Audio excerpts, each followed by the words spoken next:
The First World War ended a century ago, and yet people continue to keep talking about it, even though the war has been overshadowed by the war that preceded it and the various wars that happened throughout the 19th century. The First World War still has a place in the literature of the 20th century, and namely in the fight for social justice. There is nobody that's still alive that fought in the First World War. Everyone is dead. Everyone that's fought, everyone that governed over it, everyone that even served as nurses, who will be talked about in this speech, all those people are long gone. But from the writings they left for us, we can learn a lot about them and how they lived their lives. Within the 20th century, there's been also a rise of social justice, not only in the United States, but throughout the world. For the first time in history, people started caring more about those that are in the underclass, those of racial and sexual minorities, as well as the plight of women.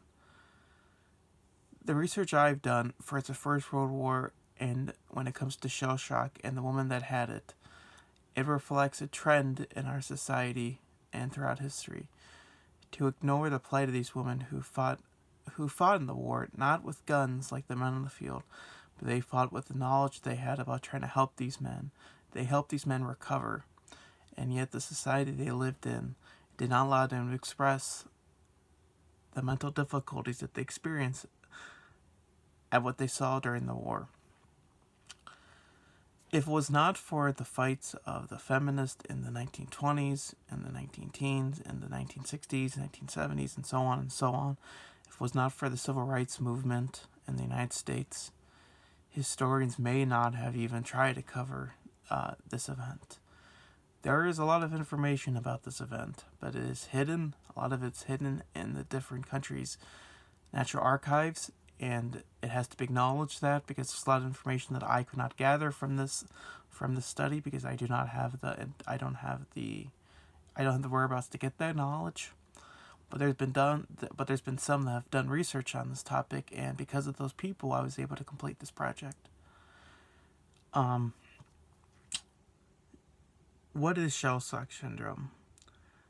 Shellshock Syndrome is a umbrella term for a variety of different psychological effects that were attributed to what was experienced during the First World War, namely by those that were on the battlefield, especially for those in the United States and Canada and Australia, but also for those that actually experienced the war, for those that lived in Europe and Asia that actually saw the war happen on their doorstep. We commonly associate this illness with men that fought. That's because of patriarchal assumptions and our patriarchal society about what is a soldier and what is a hero. It's almost always associated with men. But as my research has shown, this isn't necessarily the case. There were a lot of women that suffered from this, and they never got the help they needed because at the time society didn't want to accept that these women could have the same mental illnesses as the men, that they couldn't experience the same thing. I would believe, but this is an opinion, that this reflection of this denial also reflects a trend to try to almost shun the women that were getting themselves involved with the war, even though those women were trying to help their country win and trying to help the men that got hurt.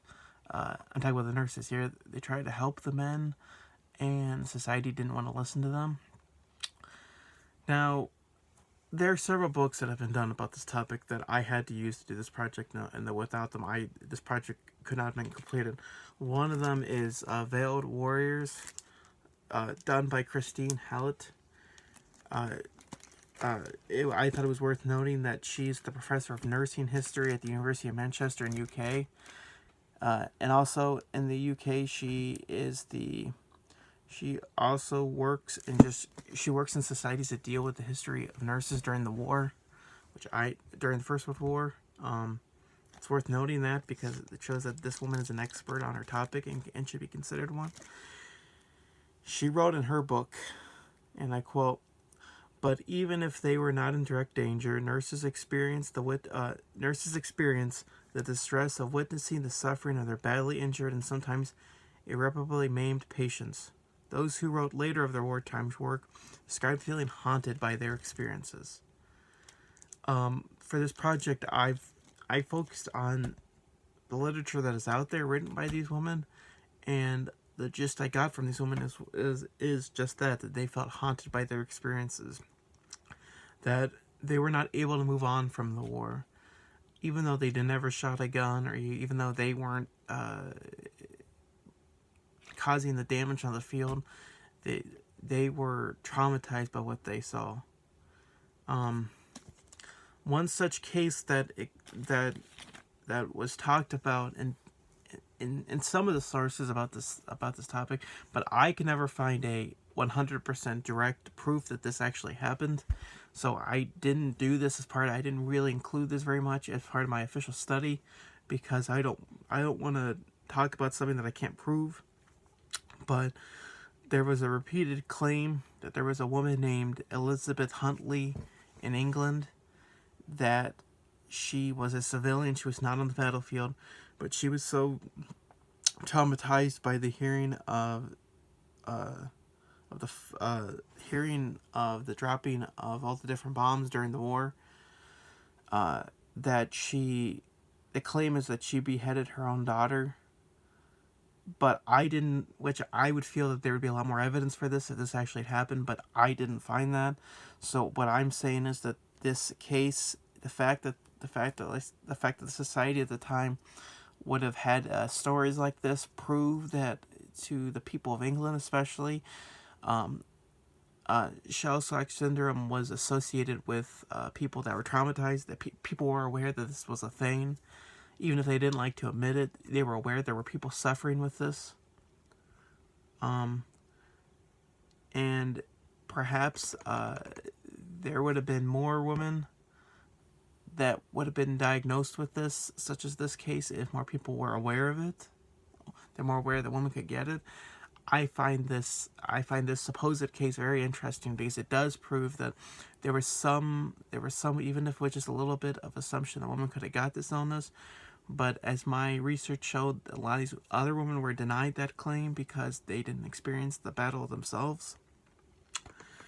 In 2012, there was a study done by the American Psychological Association. It was written by Dr. Edgar Jones, who examined the works of a British psychologist by the name of Charles S. Myers.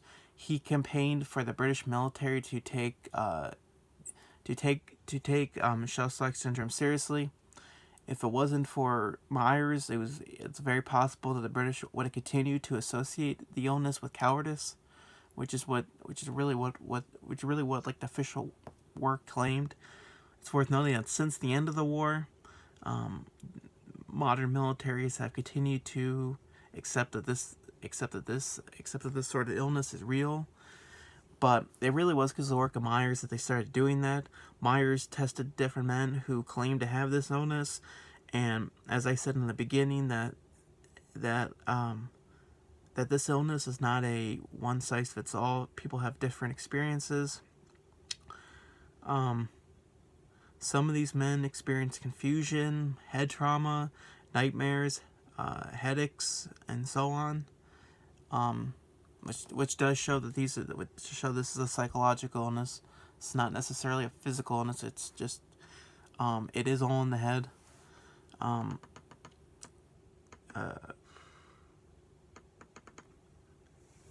But we have to give thanks to this man for doing this study, because of his work, we can examine the work done by these women, and we can try to compare what he's done to what they're talking about, and see that there's a connection between the men that were officially diagnosed with this illness and the women that, even though they didn't claim to have it, they probably would have gotten. They would have gotten that title had they actually sought professional help, and if they'd been accepted for professional help.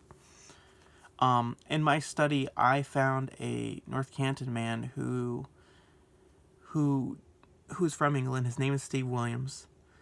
He was born in 1962, so he was alive and grew up in England during a time where he could still have active discussions with veterans from both World Wars. And his own grandfather served in the First World War. And one of the lasting memories he has of his grandfather is that it was assumed by everyone, including himself, that his grandfather was a drunk. And that's because his grandfather always had to drink before he went to bed. And Steve said that everyone around him knew about this, but it wasn't until that Steve was an adult that he found out through his parents and through his own reasoning that the reason why his father drank all the time, especially at night, because he couldn't go to sleep without the alcohol, was that his father was traumatized by what he experienced in the First World War, and his grandfather would say to his grandmother that had he not drank, he would not have been able to sleep because the nightmares that he experienced in the war would have kept haunting him. When you hear that, you have to put in context that his grandfather served about 50 years before this happened. 50 years prior, and he was still dealing with this throughout his life. And Steve claims that had his father gotten help for it, he probably would have lived a much more happier life. But his grandfather never sought help for it, so he spent the rest of his life dealing with this. And this can also be associated with the fact that the post-war England, up until more modern day, same as the United States, there was, even though there were official diagnoses of the illness, there was still an assumption that men who fought in the war, who claimed to have these psychological traumas from the war, there was a lot of assumption that these men were just cowards, and that's why that they were talking about all this. That's why his father couldn't go to bed. There would have been some that would have associated with that, because masculinity and a patriarchal culture teaches that you have to be a man and you have to fight and you have to deal with this, even though some of these men were physically unable to do that. But at least Steve Williams' grandfather, even Steve admits, had the benefit of being a man in this society, and he still got a lot of people still sympathize with him because he was a soldier in the war. But there was a woman named Mary West. That is not her official name, but that is the name that Bridget Keane wrote about, or that was the name that she gave to her in her study about a woman who she found in the archives complained about dealing with this illness. Bridget gave her, and she gave her a pseudonym because she didn't want her life story to be plastered throughout different sources and stuff. She wanted to give her, I always say a fake name, but she definitely changed her name. She talks about the Mary West served in the war. She served honorably. She even got hurt during the war. She was a nurse, and then she even got into a car accident during the war, as a result of war. And years after the war ended, she worked for the pensions ministry over in England, and she claimed to continue to be suffering from the effects of war on her mind, that she was traumatized by what she saw, that she couldn't get over the men that she saw die in her hands. She complained about having headaches and confusion. But I will say that it has to be said that she also suffered other problems in her life, such as a miscarriage. And some critics to my topic would argue that she didn't have this because she had other traumatizing events in her life that contributed to those problems. But I think if we understand the work by Charles Myers as showing that these men had different problems and different results of the war, different psychological illnesses, that Mary West's claims aren't really very far-fetched, especially when you consider that she did experience all these things during the war, and that what she talked about to the ministry reflects her own character. And I thought it was interesting that she had worked for these people for many years, and when she sought out more money from them because she couldn't deal with this any longer, they went to go talk to her husband instead of her. Her husband did seek out help without her knowledge. Her husband said that she was different, that she was unable to move on from war, that he couldn't physically deal with her any longer because of what she experienced during the war. And even though her husband may seem to be coming from a place, like a very mean place, I interpret what her husband was going through as a sign that as a sign that a man was able to see that his wife was hurting, but because of the powers that be in society, he wasn't able to get any help for her. Even though he really wasn't able to get the help that she really needed, it is worth noting that from Bridget wrote about this woman, whose real name we'll probably never know, that she must have gotten the money because there's no claims of her arguing about this later. She must have got the money and she must have quit working. Hannah Groke Bagley, in a 2014 article for The Atlantic, said for centuries hysteria was thought of as a uniquely female condition used to explain everything from fainting to sexual desire. A lot of these women would have, if they would have got a diagnosis, they would not have been Shellshock Syndrome. They would have been diagnosed as having hysteria because of their psychological illness. Today we would say that these people were traumatized, or rather, we would say anyone that described these symptoms in our modern world probably would have been traumatized. But at the time, they would assume that these women were just hysterical, and that their plight was not the same as the men that fought.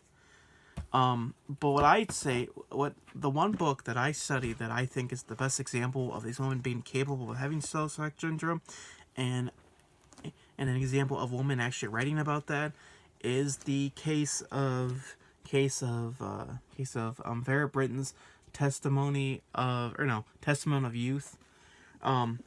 This book was written in the 1930s, roughly around 20 years before the war. Roughly around 20 years before the war started, 20 years after the war started. The book was a bestseller during the time. It was very influential. It was the most influential book written by a woman during the war. It was a bestseller when it was published.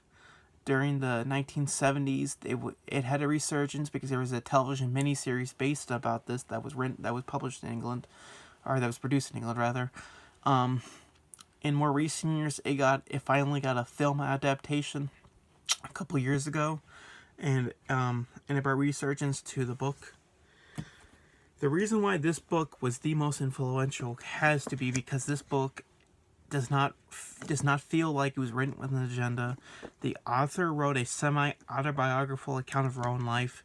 She did fictionalize some elements to create a story, but what she experienced in the story comes across as a woman that was very troubled by what she saw during the war.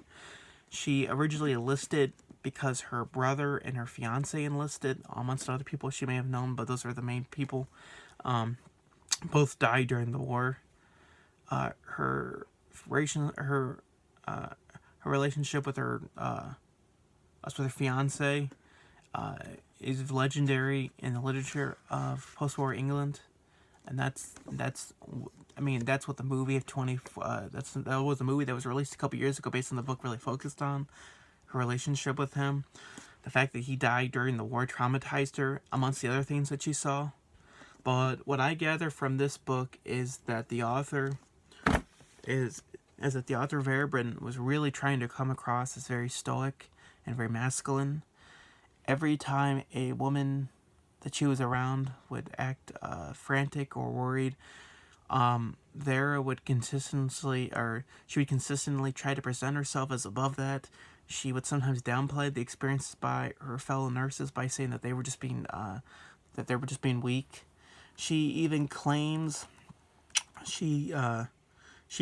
on page 420 that upon dealing with this, that she was surprised, and she even claims that making sure I have that right, because this is a big deal when it comes to this paper, based on the study.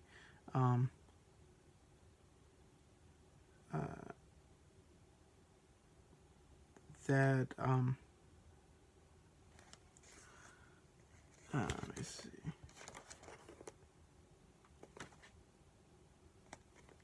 Well, anyway, so she claims that she was traumatized by what she experienced during the war, and she also claims that she was surprised by the humiliation and the weakness that she felt within herself at the play of these other women that were frantically running around, and these women were shaking after the dropping of a shell on them.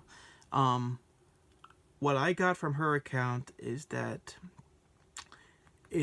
she did not want to present herself as weak or in any way that might present herself as feminine or submissive.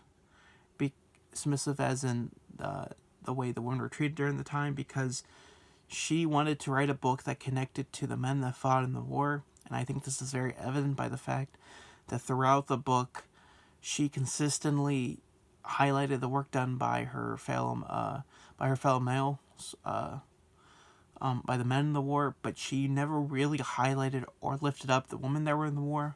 And I think that is because she was writing for a male audience, and she wanted her own trauma to be accepted by them, so she tried to connect her trauma by what they experienced.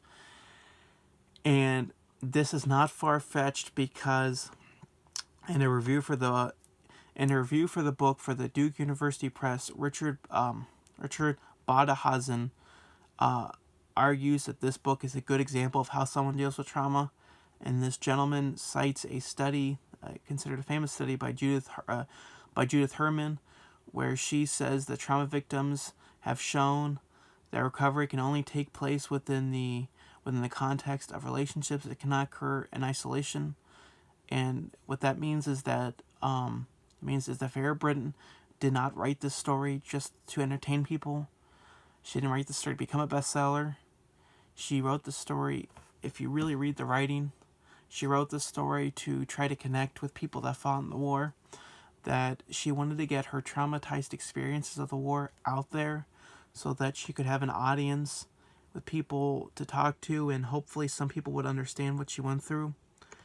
By the end of the book, she writes that she felt at the time that she would never be the same, that the war had changed her as a person. This was confirmed by her daughter in a 2015 article. Her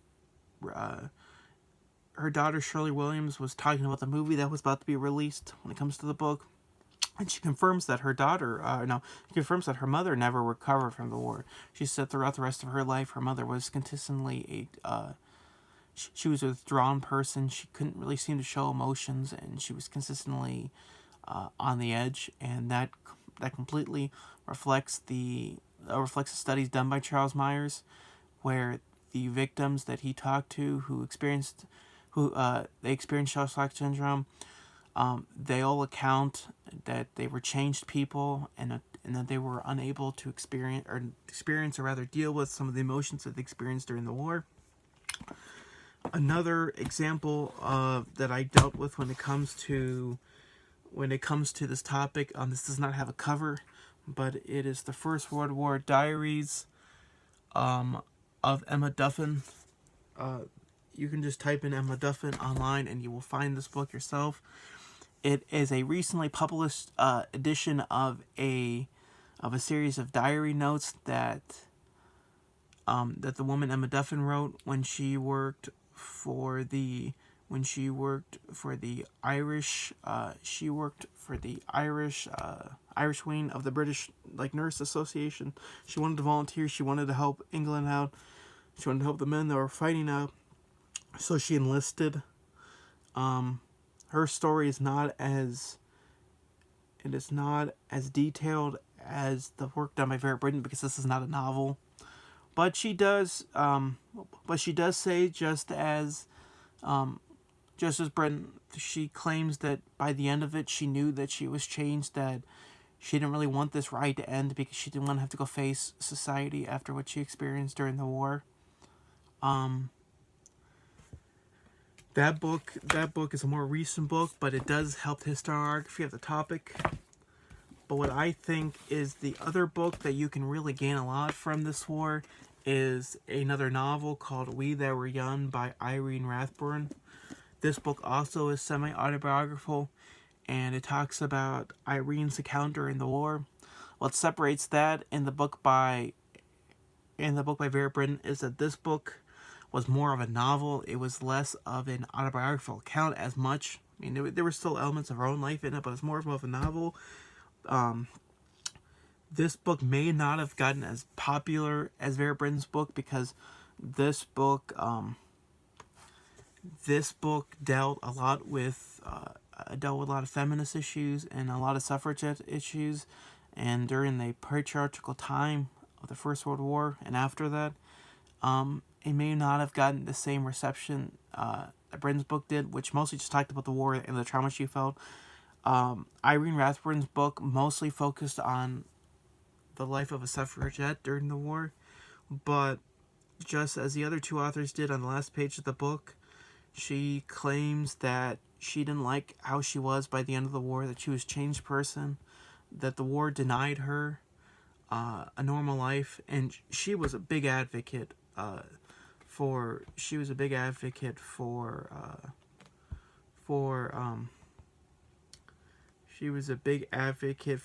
after the war, and that was part of her fight for feminism. But she also says that she felt denied as a person because of her being a woman. She couldn't really rise in the ranks during the war. Namely, she couldn't rise in the ranks as a nurse. She couldn't rise to be more of an advocate for the soldiers because she was a woman, and there was a lot of bitterness because of that by the end of the war. Now, those are three written accounts that I think do help give the understanding of what these women went through. But there are other books written by women that were in the war. One of the biggest authors was May Sinclair. I personally did not find any reason to believe that she may have been traumatized during the war, but she is one of those. Women who were in the war, who.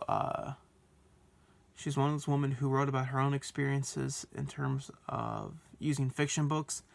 But there were a lot of different historians who have claimed that she may have had this illness, or that she may have had the illness, but I didn't find any evidence of that. The reason I only bring her up is because she is an example of someone who denied that women could suffer from this, even though she was a woman herself and she experienced the war, and she claims that Shellshock Syndrome is an example of a male personality issue during the war, and she would have denied that these women were capable of experiencing this illness. I find it interesting because it does reflect a societal view of reflecting the plight of women during the war, and Sinclair was just reinforcing that problem. This research could not have been done without the work that's already existed, because the fact that this is, even though this is not a new topic, social justice issues are more recent, and this is a very specific topic, and a lot of these women did not write, at least published novels about their experience, or a lot of them didn't write straight up biographical accounts either. So I could not have done this without the work of DJ Pointer. She did a study called The Report on Her Transfer with Shellshock, a study of the psychological disorders of nurses and female voluntary aid detachments who served alongside the British and Allied expeditionary forces during the First World War. She did that for the University of Northampton. In 2008, she was a big help during this project. I could not have done that without her. She opens up a lot of the doors for what has been done about this topic. She dwells the deepest on the psychological effects that the war and trauma had on the women that served. Another study that helped me,